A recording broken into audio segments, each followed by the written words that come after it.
Hey everyone.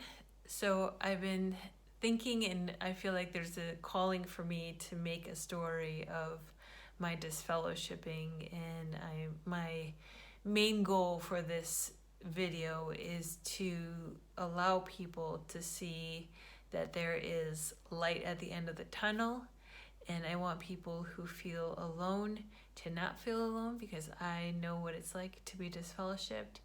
And I just want you to know that the universe has got your back, and you are going to be more than okay. You're going to be amazing if you just keep on listening to your intuition and to your heart and keep on moving forward. So without further ado, I'm going to talk about my story of being disfellowshipped as a Jehovah's Witness. So I got disfellowshipped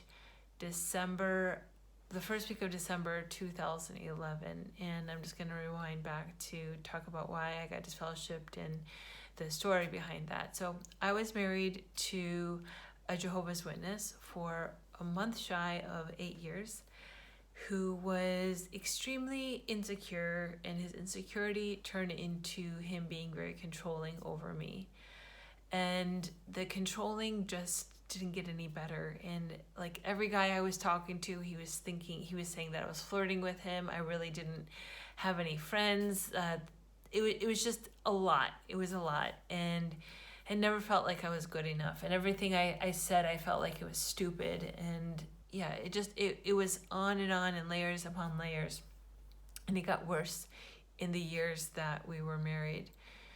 So I actually ended up cheating on him, and I didn't have an affair. I had sex with a guy one time. So I had sex with a guy in July of 2011, and it was somebody that I had met on an airplane visiting my sister, and it was just a one-time thing that we had sex. It was like a conversation turned into one thing, turned into another thing, and we were having sex. So that happened. And I didn't have the courage to tell my husband about it until I think it was like Thanksgiving weekend of November 2011. And I told him, I'm like, I cheated on you and I want a divorce. And this attitude that you're having toward me, this controlling, this toxicity, it's just not getting better. And even though you feel like it is getting better, it's just not. It just like goes right back to what it was. And I'm like, I can't stand it anymore. I'm like, we've been in this marriage for, like I said, it was a month shy of 8 years. And I'm like, I don't want to be married to you anymore. And he still wanted to be married to me. So that night it was like that weekend, we met with the elders. There was 3 elders. And I sat down with them and I told them what happened. And I even told my husband. So I went into the judicial meeting thinking, I'm not going to get disfellowshipped. I'm talking like my honest truth. I'm saying everything. I'm laying my story on the table of how I feel, and I don't want to get disfellowshipped. And obviously, by me speaking my truth, I'm not going to get disfellowshipped because I'm being honest. So what they told me is, since I wasn't the innocent person in the situation, my ex-husband was, because I'm the one who committed adultery. My ex-husband had the right to say whether or not we should stay married. And he wanted to stay married, and I didn't. And I even said that if we stayed married, I said this in front of the elders and my ex-husband in the meeting, I said, if we stay married, I'm probably going to end up cheating on you again, because this behavior is just not getting better, and I've been unhappy for a really long time. Again, like, I'm speaking super honest with the elders and my ex-husband, because I'm thinking in my head that the more honest I could be about this situation, the more they're going to understand where I'm coming from, and the more likely I'm not going to even get disfellowshipped. I might get like my privileges taken away or something. Or privately removed. So what happened is my husband wanted to stay married, and I didn't want to stay married. So I got disfellowshipped. So they told me I was going to get disfellowshipped. I was devastated. I remember my mom is a Jehovah's Witness. She's been a Jehovah's Witness since 1986, when I was 6 years old. She is like an evangelist in the Arabic community, in the Metro Detroit community. She lives in the Metro Detroit area, in the Chicago, like everywhere where there's a big Middle Eastern community, my mom is known. So I was like my mom's daughter. And so I tried so hard to get reinstated because I knew I broke my mom's heart. So when I got disfellowshipped, my mom came to my apartment and she said, you have to promise me that you are going to try to get reinstated as soon as possible. And I said, of course, Mom. Like, I didn't even want to get disfellowshipped. Like, I wanted to still be in the religion. So, I became a Jehovah's Witness initially. If you watch my video from a couple years ago, I became a Jehovah's Witness initially because I wanted to make my mom happy and because I felt like she deserved a daughter who was following her path. Excuse me. So I tried to get back in I got disfellowshipped in December of 2011. I wrote 2 letters in a span of almost a year from December to October of 2012, and both were rejected. And in October 15, 2012, I ended up moving to Chicago. Excuse me. And in Chicago, I lived there for 1 year and 2 months. And I went to a new congregation there, and I went late as after it started, and then I left early. And I met with the elders there. I wrote 2 more letters when I lived in Chicago, and both were denied and rejected. And they told me that not enough time had gone by. I thought that was complete bullshit because I knew people in my situation were getting reinstated after 6 months. So whoever makes up these rules of when you get reinstated is complete bullshit. And again, I'm making this video because I know that there's people alone that are suffering that are not okay with speaking about their story. And I'm super open and I have no shame and I'm very vulnerable. So I'm telling you my story because I want you to see that there's light at the end of the tunnel. So after 2 years of trying to get back in, writing 4 letters, I call those 2 years my 2 years of purgatory because I didn't have any of my old Jehovah's Witness friends. I couldn't speak to my mom. My other family members don't speak to me, but that's like a whole nother story. And then I couldn't make any worldly friends, like real friends that are not Jehovah's Witnesses, because if I wanted to become a Jehovah's Witness again, obviously my worldly friends couldn't come with me into the religion. So I was just like in this limbo of not making friends, and I'm super lonely. And then I turned to Instagram, where I started building a community. I just posted what I love to do. I loved making healthy recipes at the time, but I was also very open about my life. I talked about my family situation. I talked about getting a divorce. I didn't talk about specifically saying I was a Jehovah's Witness, but I did say I belonged in an organized religion. I didn't say I was a Jehovah's Witness until 3 years ago when I made a YouTube video. That actually is my biggest YouTube video yet. It has like 34,000 views. But anyways, I was building this community on Instagram, and they are the people who were like my cheerleaders, because I was just very open. I was like my diary to the world. I was sharing healthy recipes. I was sharing vulnerability of my story and myself. And then I was talking about where my path was going. So I was like a nanny household manager when I first started my Instagram. Then I became more, like I said, a recipe developer. I have 15 e-cookbooks, so hundreds of healthy recipes. And then I also came up with a project where I lived with families and I taught them how to make healthy recipes based on what their family's desires or likes and needs are. I got to know them. That's when like my whole coaching ability started, because I got to know these families in and out, which was really cool. And I stayed with them usually for about a week. And that was a really great opportunity. I've lived with 54 families from all over the world to this point. So I was doing all of these things, and then I decided in December of 2013 that I was done with the winters in Chicago and Michigan. Like, I just wanted to be in a space where I was warm. So I moved to California. So I had visited California like 4 times in 2013, and I really loved it. So I'm like, I'm going to move to Southern California. I wasn't really sure where, and I found this really nice apartment on Craigslist. It was in Huntington Beach. So I'm like, Huntington Beach sounds great, which is in Orange County, California, if you've never been there. Huntington Beach is also like the surf capital of the world. It's pretty nice beach. So as I was like, I had a Ford Focus. It was a 2010 Ford Focus, and I and I had a U-Haul attached to the Ford Focus. Well, the U-Haul people did not tell me that you cannot haul a U-Haul to a Ford Focus. So yeah, I'm a girl, I don't know these things. So unfortunately the company didn't tell me this.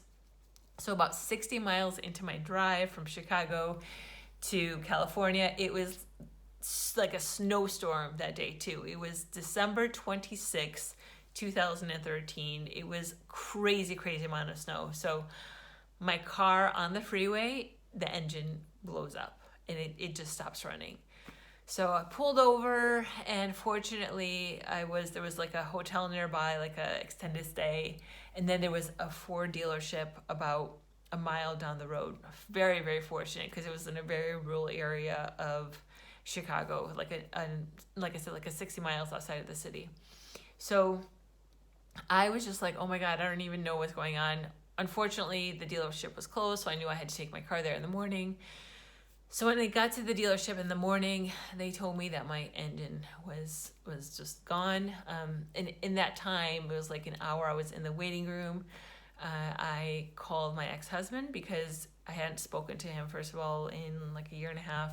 He is an engineer and he worked on Ford cars. So I kind of wanted to get his insight on the situation, even though he couldn't technically help me, but I just kind of wanted to hear what he had to say. And I could speak to him because I couldn't technically speak to him because he was still a witness and I'm disfellowshipped. But anyways, I reached out to him. He talked to me, and I told him what happened, and he's like, yeah, sounds like your engine is not going to come back and you're probably going to have to get a different car. I'm just like, oh my God. So, because my car wasn't that old either. So, and then he asked me how I was doing, and he said, yeah, I follow you on Instagram and you seem to be doing really well, and I'm really happy for you. He even said, you know, that if we were still together, I would never even allow you to have Instagram, because he didn't allow me to have Facebook, and Instagram wasn't even around when we were together. So he wouldn't allow me to have any kind of social media, because again, he was very controlling. But he said he was proud of me, which is really awesome. And then he asked me how it was going with trying to get reinstated. And I told him I wrote 4 letters and I'm still trying to get reinstated, and it just wasn't happening. So, but I was still trying at the time. But there was something about the conversation I had with him, and then my drive from Chicago to California. So I ended up getting a car that was an SUV, and it was 1 year older than my Ford Focus. And it was perfect, because at least I could take my car from Chicago to California with my stuff. So in the 2.5 day drive from Chicago to California, I kind of really meditated with the conversation I had with my ex-husband. And I asked myself, why am I trying so hard to get back into this religion? Okay, do I really want to get back into the religion? What is the purpose of me getting back into the religion? I understood that I was still very brainwashed. I understood that this religion was pretty much all I knew. I understood that if I tried to start my life outside of the religion, it was going to be very scary, and I wasn't sure what life was going to look like, but I was ready to face that. So I realized that, again, I tried to become a Jehovah's Witness, or return back into the Jehovah's Witness organization, because I miss my mom. I miss the community, because if you guys are watching and you're a Jehovah's Witness or an ex-Jehovah's Witness, you know the community is fucking strong, but it's fake. It's so fake. And I mean, I live in Sweden right now. I can go to the Kingdom Hall, which is like 1 mile from here, if they're open right now during the pandemic. But let's say they had a meeting, they would welcome me with open arms, and I would be one of their brothers. I would be one of their sisters. But again, it's complete bullshit. It's fake. It's not. It's conditional love. It's not unconditional. So it's so fucked up. Anyways, I decided when I moved to California, my first week, I'm like, fuck it. I'm like, I'm not going to try to be a Jehovah's Witness anymore. I tried for 2 years, 4 letters. Like, what the fuck? That's ridiculous. It's not for me. Like, I don't know what my life is going to look like. I'm going to try to live life by my own rules, by my own terms, and I will figure it out. I'm like, I'm a smart girl. I will figure it out. So that was January. I was like, perfect. Starting the new year, 2014. I'm starting the new year in a new state, in a new mindset. It was just like okay. Didn't realize how still brainwashed I was. I did not, which I'm very proud of myself, I did not get lost in all the ex-Jehovah's Witness stuff on YouTube, or I wasn't obsessed with learning more information about anything ex-Jehovah's Witness related. I felt deep in my heart that a lot of the ex-Jehovah's Witnesses held on to so much anger due to the fact that they felt that the religion robbed them from their childhood or made them get married at a young age, and so much anger and hatred and just loathing. And I knew that if I was to get involved in the ex-Jehovah's Witness community, at least at that time, my healing process was going to take even longer. And I was like, I just want to keep to myself. Like, I just had a very self-going energy, and I was just really I just felt really resilient. I just was like, I need to focus on myself and I don't need to pay attention to anything else. So January of that year is when I really started going into that direction. And then I got an email from my now husband April 1st, only 4 months later, of 2014. So he emailed me and he said to me, I had I think like 135,000 followers, something like that. And he said to me, you seem like, I'm saying my numbers right now because I was a big ambassador for a protein company called About Time. I was like their first ambassador, and he started following me because I had a discount code for this protein company, and it was just my name, it was Vivian. And he emailed me and he said, you seem, and he was following me because of my discount code. I'm sorry, I'm like going all over with the story. But he emailed me and he said, you seem like a really cool girl. I'm going to be in LA. He was living in Miami at the time, and he was living in Miami for 5 years. And he said, I'm going to be in LA visiting some friends, and I would love to meet you. If you're open to it, awesome. If you're not, that's totally fine too. Just let me know either way. So went to his profile and didn't have that many pictures on Instagram. He was more of a Facebook person, but I wasn't a Facebook person back then. So I was like, he had a picture of his mom, and he had a couple pictures like partying, and like, this guy is fucking gorgeous. This must be an April Fool's joke. So, because it was April 1st. So I'm like, this is obviously an April Fool's joke. If it's not, like, tell me more about yourself. So he ended up sending me a video and said, this is not an April Fool's joke. This is me. His name is Benjamin. And so after that, we were text messaging back and forth. We had like the longest phone call, and this was April 1st, and he came to visit me April 3rd. So even though we had this awesome phone call, in the back of my head, I was just like, no, this is too good to be true. So I told him, I said, even though we've had this awesome connection in this phone call, do not get your hopes up, because I am not in a position to have my heart broken. So like, let's just keep this like low key. So I told him to get an Airbnb nearby, and yeah, we'll play it by ear. So I picked him up from the airport April 3rd. And so right before that, he had sent me this video that was super popular in 2014, around that time, around April, where two strangers, it was black and white, and two strangers came together and they were kissing. And it was such a beautiful, like, artsy, romantic video that was made on YouTube. It was viral. Anyways, I said, how cool would it be is if the first thing we did is actually not even say hello. We just like start making out at the airport as I pick you up. He's like, yeah, that sounds great. So that was like my intention as I was gonna pick him up. So picked him up at the airport and gave him a hug. It was not a kiss. But then when I walked him to my car, I ended up taking his suitcase and threw it in my car, and we started. I just made out with him, which we stood there for like a good 10 or 15 minutes, and we were kissing, and it was really beautiful. And then we spent the whole weekend together. So I think I picked him up on Thursday. I think April 4th is Thursday, or April 3rd is Thursday, and we spent the whole weekend together. And just fell in love over the weekend. And he left 3 or 4 days later, and I told him, actually when I dropped him off at the airport for him to go back to Miami, I was very cold. I barely said goodbye to him, and I just kind of like left him at the airport. And in my heart, I was just like, I'm a mess. This guy is a really good guy, comes from a really good family, and he is extremely good looking and just a genuinely amazing human. I'm a mess. How am I going to explain to him that my whole disfellowshipping story? How am I going to explain to him my toxic family? How am I going to explain to him like me cheating on my husband? Like I had all these stories and these hangups in my head. How is he going to accept me?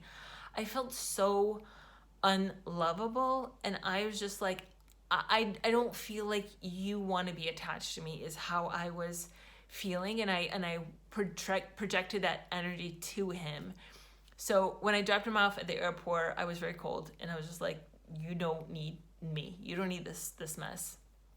So he sent me this long email that day because his plane was postponed. And he sent me this long email and said, like, I thought we had a great weekend. I don't know what your problem is. And I don't know what you think I am. I'm not a player, blah, blah, blah. And I was just like, okay, like, obviously I have fucking, like, a lot of walls up. And it's totally on me. I understand. And who am I to say that this guy is a player? Like, do I really know him that well? We hung out for a weekend. And yes, I felt like I was in love with him. Possibly infatuated, but I really felt like this was something new I've never experienced before. So then he came back and visited me, and we got engaged after 3 weeks of knowing each other. And then 2 months after we met each other, we got married. So we met for the first time April 3rd, June 4th, we were married. And so my husband is half Swedish and half Spanish. That's why I'm currently living in Sweden right now. His whole family lives here. He was born and raised in Stockholm, Sweden, and his father is Spanish. His father's from Madrid. Anyways, so after we got married, I still had a lot of my Jehovah's Witness clothes, and I just didn't want to get rid of them because they were actually really nice clothes, but they were very conservative. And my husband says to me, like, why do you want to keep these clothes? They're not you. They're not, you obviously don't want to be a Jehovah's Witness anymore. I'm like, you're so right. So I ended up donating them, which was such a great idea. And he also thought he could deprogram my mom, which was like, again, a whole nother story. But he realized like she is way off in the deep end and it's just not going to happen. But that was 2014. And my transition from that to meeting him, because the moment I decided when I moved to California, I want to figure out what life is going to look like on my own terms. I was not, again, looking at any other ex-Jehovah's Witnesses. I was just focusing on myself, focusing on how I felt with my intuition, with how I felt with my body, with how I felt with my heart, my connection with everything. And my body kept on just telling me, you're doing great, you're on the right track, just keep on doing what you're doing. So my advice to you is to not get caught in what other people are doing or the messages that you're hearing. Just go within and follow your heart, because it's going to lead you into the direction that you need to go. So January, when I decided I'm going to do my own thing, and 4 months later, I met my now husband, who, I'm not going to say he saved me, but he is the first person. I was 34 when we met. He is the first person that has shown me unconditional love and what love means. He's the first person who has loved me and not wanted me to change for him. I've never felt like I needed to be something else to make him happy, which is how I had felt with every other man I've been with, including my parents. And I also felt that he comes from a great family. So my mom got replaced by my beautiful mother-in-law, and my mom has always been extremely judgmental to me. Like, if I saw her even as a witness, she would say 10 negative things about me, like nitpick me, and then might say one nice thing to me.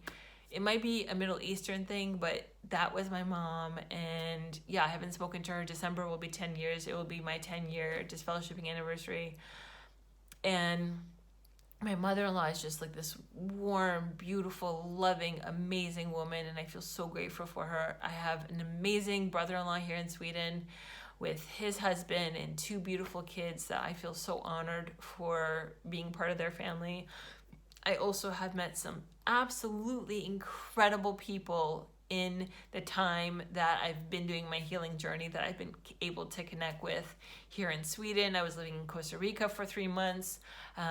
It's just been absolutely incredible. So back to my story of marrying my husband, we worked together as wellness coaches for several years, and my coaching abilities just kept on getting strengthened. And as I was continuously sharing my vulnerability and my complete story, women were opening up to me, and they were asking me for advice in various topics. So I really realized that my need to be a coach and to help women to really overcome their shame and to help them trust themselves was huge. So last summer, I stepped into being a full-time life coach for women, and I help women work through their shame so that they can trust themselves. And that's just been so empowering for me because I know a lot of women suffer from shame. And my husband has worked through as a wellness coach as well, being a personal trainer. And actually this week, he is in Gothenburg at a meditation teacher training course. That's like, it's 5 months long, but it starts with a week-long journey in Gothenburg. It's kind of a Vipassana where you don't talk, which is really cool. And I'm sorry it's getting late right now. It's 8:05 p.m. right now here in Sweden.